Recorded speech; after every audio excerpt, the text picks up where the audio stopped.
தப்பு கணக்கு போட்டிய குமாரு.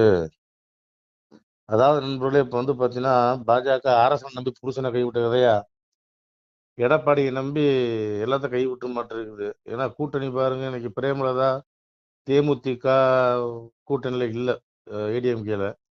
டிடிவியும் போயிட்டாரு. அப்புறம் பன்னீர்செல்வமும் இல்ல. இப்படி எல்லாருமே இல்ல இல்ல இல்லைன்னா ஒரு பக்கம் செங்கோட்டையனும் போயிட்டாரு.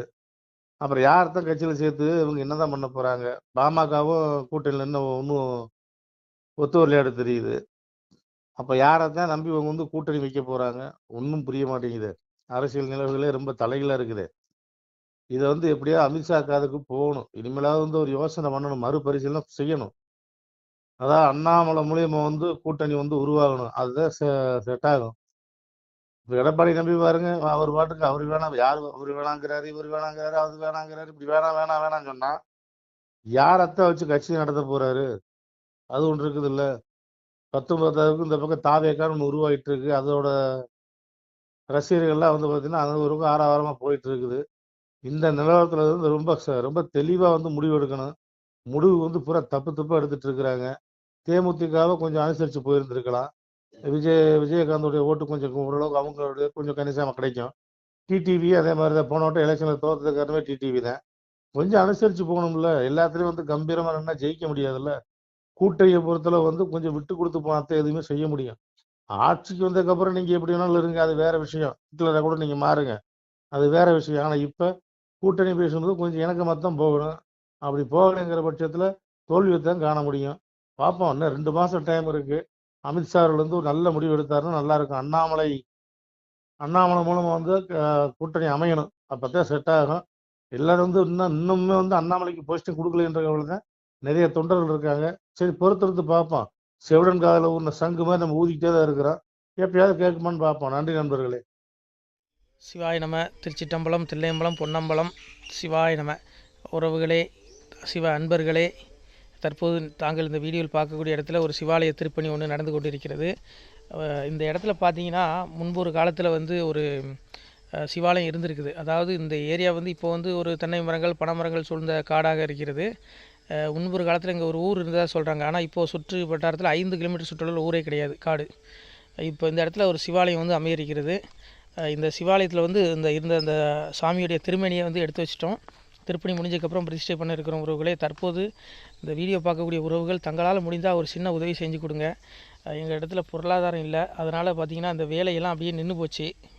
பாருங்கள், இந்த அப்படியே பாதியிலே நிற்கிது இந்த சிவாலய திருப்பணி வந்து. பக்த கோடிகள், அன்பு உள்ளங்கள், தயவுசெய்து நீங்கள் உதவி செய்ய விருப்பமுள்ள உறவுகள் உதவுங்க. உங்களுக்கு கோடி புண்ணியம் கிடைக்கும். இந்த சாமியோடைய அருள் அனுகிரகம் உங்களுக்கு கண்டிப்பாக கிடைக்கும். இது வந்து ஒரு புகழ்பெற்ற சிவாலயம்னு கூட சொல்லலாம். சாமியோட திருமேனியை எடுத்து வச்சிட்டோம். இந்த இடத்துல பார்த்திங்கன்னா ஒரு வாசி தண்டம் இருக்குது. அந்த காலத்தில் ஒரு முனிவர் யாரோ தவம் செஞ்சுருக்காங்க. அவங்களுடைய வாசி தண்டம் அவர் திருக்கரங்களால் எழுதின ஓலைச்சுவடி கூட இன்றும் இருக்குது, இன்னும் பாதுகாக்கப்பட்டு வருது. அது கோயில் திருப்பணி முடிஞ்சதுமே அதையும் நாங்கள் அந்த வழிபாட்டுக்கு வச்சுடுவோம். இந்த சிவாலய திருப்பணி வந்து சாமி திருநாமம் வந்து முக்தீஸ்வரர் அப்படிங்கிற திருநாமத்தில் வழங்குறாரு. நெல்லை மாவட்டம் நாங்குநேரி தாலுகாவில் இந்த சிவாலயம் அமைய இருக்கிறது. உறவுகளே, இந்த வீடியோ பார்க்கக்கூடியவங்க ஒரு 2 பேருக்காவது கொஞ்சம் ஷேர் பண்ணுங்கள். இந்த வீடியோ பார்க்கக்கூடிய யாராவது ஒரு சின்ன உதவி செஞ்சால் இந்த ஆலய திருப்பணி வந்து கண்டிப்பாக நாங்கள் வெற்றிகரமாக முடிச்சுடுவோம். பாருங்கள், அந்த வேலை எல்லாமே அப்படியே நிற்கிது. கல்லெல்லாம் இறக்கி போட்டிருக்கோம். இன்னும் நிறைய கற்கள் தேவைப்படுது. சுவாமியோடைய அந்த திருக்கோபுரம் பார்த்திங்கன்னா லிங்க வடிவிலே அமைக்க இருக்கிறோம். உதவுங்கள் உறவுகளே. உங்களுக்கு அப்பா சிவபெருமானுடைய அருள் நிச்சயம் கிடைக்கும். எம்பெருமான் சொல்வான், வாழுவீர் தாழ்வில்லாமல் மக்களும் கிளைகள் கொஞ்சி நாளுமே மகிழ்ச்சியை கூர்ந்து நலமுடன் வாழும்போது நீளுமே எனது செங்கோல் நீதியும் நெறிபோல் வந்து ஆளுமே உங்கள் தன்னை அன்புடன் அலையாவண்ணம். உங்களை எம்பெருமானுடைய அப்பாவுடைய திருவாசகத்தாலேயே வாழ்த்துறோம் உறவுகளே. ஆணுடன் பெண்ணும் பெற்று அதிகமாய் செல்வமாகி தானுடன் நினைவுமுற்று தர்மமும் நெறியும் கற்று வேணும் நீள் காலமெல்லாம் வெள்ளியர் உடனே வாழ்ந்து போனுதல் கமலநாதன் பொற்பதம் பெற்று வாழ்வீர். அந்த ஈசனுடைய பொற்பதம் நிச்சயம் கிடைக்கும். உங்களுக்கு இகத்திலும் சுகம், பரத்திலும் சுகம். உங்களுக்கு கர்ம வினைகள் மன்னிக்கப்பட்டு உங்களுக்கு நிச்சயம் மோட்ச வீடு கிடைக்கும். இகத்தில் பூரண ஆயுளுடன் நோய் நொடி இல்லாமல் வாழ்ந்து நீங்கள் பரவாழ்வும் பெறுவீர்கள் உறவுகளே. மக்களே, நீங்கள் எல்லாம் வாழ்பொன்னம் பதியிற் சென்று முக்கியமான யுகநில மதிலே தன்னால் கக்கிய பொன்கள் ஸ்வர்ணம் கைமணம் குளிர அன்னம் பொக்கிஷம் நிறைய வைத்து புகழ உண்டு இனிதாய் வாழ்வீர். இந்த இகவாழ்வும் பரவாழ்வும் உங்களுக்கு சுகப்பட அப்பன் ஈசனர்களால் வாழ்த்துகிறோம். இந்த திருப்பணிக்கு உதவி செய்ய ஒரு ஜிபே எண் சொல்கிறோம். இந்த எண்ணில் நீங்கள் உதவலாம். நீங்கள் இந்த எண்ணிலையும் நீங்கள் தொடர்பு கொள்ளலாம். ஜிபே, ஃபோன்பே, வாட்ஸ்அப் எல்லாம் இந்த நம்பர் தான். 93 85 44 31 06 93 85 44 31 06 இந்த எண்ணில் நீங்கள் உதவலாம், தொடர்பும் கொள்ளலாம்.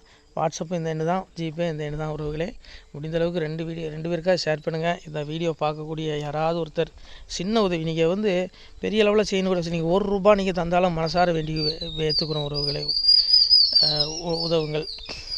முடிஞ்ச அளவுக்கு ஷேர் பண்ணுங்கள். நன்றி. சிவாய நம. திருச்சிட்டம்பலம், தில்லையம்பலம், பொன்னம்பலம். உறவுகளே, நம்ம இந்த இடத்துல வாழ்ந்து மறைந்த ஒரு சித்த மகாபுருஷர் பயன்படுத்திய பல 100 ஆண்டுகளுக்கு முன்பு உள்ள வாசி தண்டம் ஒரு சித்த மகாபுருஷர் பயன்படுத்தியது.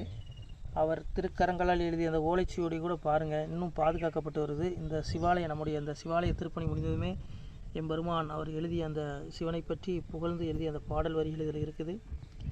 இந்த வாசி தண்டம் அவர் பிரதிஷ்டை செய்த அந்த லிங்க திருமேனியையும் இந்த இடத்துல நாம் இந்த ஆலயம் கட்டி நாம் பிரதிஷ்டை செய்திருக்கிறோம். அனைவரும் இந்த ஆலய பிரதிஷ்டைக்கு கண்டிப்பாக வரணும். முடிஞ்ச அளவுக்கு வீடியோ பார்க்குறவங்க உதவி பண்ணுங்கள். உறவுகளே, பொருளாதாரம் இல்லாமல் திருப்பணி நின்று போச்சு. முடிஞ்ச அளவுக்கு ஷேர் பண்ணுங்கள், உதவுங்க. நன்றி. நம சிவாய. திருச்சிட்டம்பலம், தில்லையம்பலம், பொன்னம்பலம். இந்த புண்ணிய பலன் தங்களுக்கு கோடான கோடியாக வரும். உறவுகளே, நம சிவாய.